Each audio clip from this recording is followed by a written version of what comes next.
Anthony sat there on the 1 train as it pulled out of the 110th Street station, head down and deeply engulfed in his book. Some days it's just him and his favorite author, as he drowns out the sounds of busy New Yorkers exiting and entering in phone conversations that are much too loud. Other days, like today, he runs into the ruby-haired woman that he often sees but never speaks to.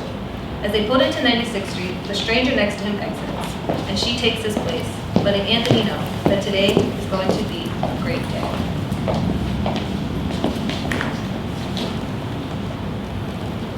I've heard good things about that.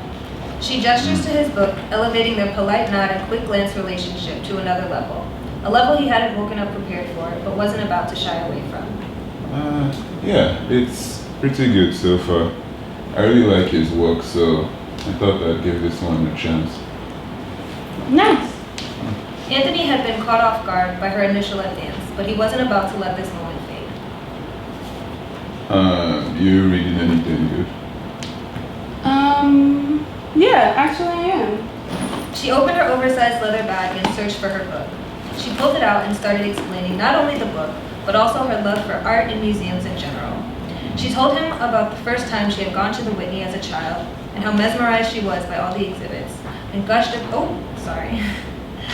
all the exhibits, but as she got older, became pretty disappointed by the pretentiousness that lives inside the MoMA. She gushed about her dream to one day visit the Louvre, a dream that made sense after he caught a glimpse of it on her lock screen.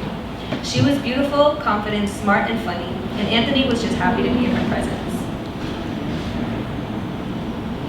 Wow, I had no idea how much went into art curation and museums as a whole.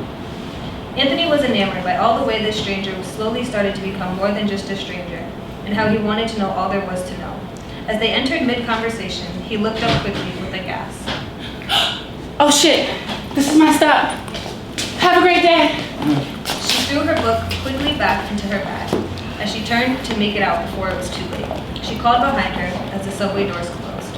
Her on the platform, and Anthony still there, wondering how he got the opportunity to have experienced someone so great in such a short amount of time, and why he was too stupid to ask for her number. He let out a sigh and leaned back as the train pulled out of the station. Days passed, and he hadn't seen her again.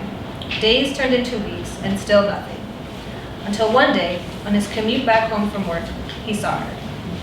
Him at one end of the car, and her entering from the other. She hopped quickly onto the train so she wouldn't miss it, and removed her hood, revealing her signature ruby hair, as Anthony's eyes lit up. There she was again.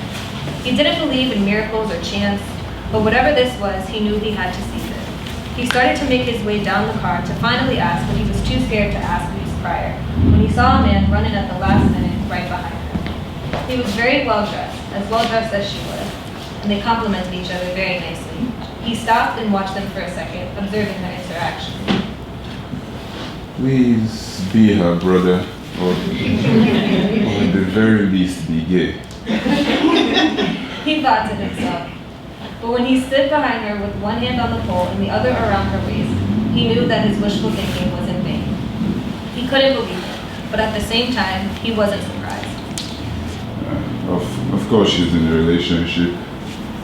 She's an amazing woman, and I figured that in 25 minutes. Just glad I didn't embarrass myself the last time thinking I actually had a chance. Even though he had accepted the facts that stood before him, it was still a hard pill to swallow. Anthony held onto the pole and faced the subway doors as they pulled into the station. As the train slowed, he looked back for one last glance, and as he did, she looked up from her phone and their eyes met. He waved politely, and she, shocked, did the same before Anthony was gone.